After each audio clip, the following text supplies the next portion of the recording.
How many of y'all's grannies growing up used to say stuff like, you can't be on the phone when it's raining outside, or the lightning's going to come through the phone line and get you. Can't stand too close to a window, can't get into a bathtub because that lightning will come and get you. Or that death comes in threes, right? There's no one death alone. One person dies in your family, everybody's on the fucking lookout, head on a swivel, because we got two more. I know that stuff has been handed down through my family for generations, and we still 100% believe it. And we're from West Virginia. And superstitious things that a lot of the people in my family still practice, you know what I mean? Don't sweep my feet with a broom, and don't, because I have to spit on it. Otherwise, you're going to damage a relationship in my life. You know what I mean? That one's been in my family for a long time. And it's so crazy to me because I still actively practice these things. Like, I have one person die in my family, head on a swivel. I'm calling and checking on people I ain't talked to on the phone in 2 years. You know what I mean? And I can't even imagine how far back, like generationally, these belief systems go, or like where they originated, or if there's any validity to them. But I don't really question it because that's just how I was raised, you know what I mean? I want you to take a minute and think about that. How many of those things in your family, I know, I hear you, how many of those things in your family do you just do or practice? Like, every single person in your family like believes it and practices it, and like you just don't question it because that's just how it is in your family. Pause and think on it really hard. And do you stand 10 toes down on what your grandma and your grandpa and your great grandma and all that? Do you stand 10 toes down on it? Now, if I still wholeheartedly believe that death comes in threes in my family, or that lightning can chase me into a bathtub, no logic or illogic applied, it's just something that I just avoid the bathtub, right? Imagine how deep the racism goes in those families that believe in racism. Trigger warning for my black and brown friends on here. I love you, please go away.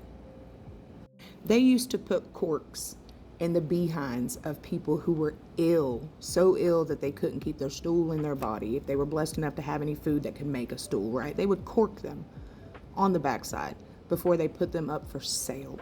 They had handcuffs this big for tiny black babies because the babies might run away. What? Black women were raped at will, often by multiple white men. Because why not? Because they could. Because what were they going to do about it? Black babies starved to death because black nursemaids tended to white babies and fed white babies before they could feed their own, because it was required of them. Black bodies treated like cattle, animals, property, dehumanized, not considered humans, literally not considered to be human beings just a few generations ago.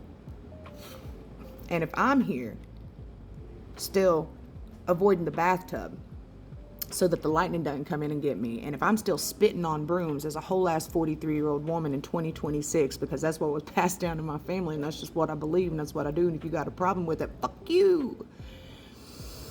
Do you really think that the racism that had corks and behinds and baby handcuffs and raped women, do you think that racism just vanished in a couple of generations? That it just went away? So many people who think that racism is just magically gone, that it isn't built and baked into the infrastructure of this country. This country that I love, but this country was built for someone who looks like me.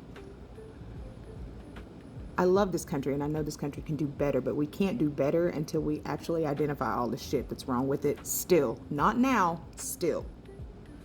That racism from those people did not go away. It is still alive and well. And if you thought of even one thing,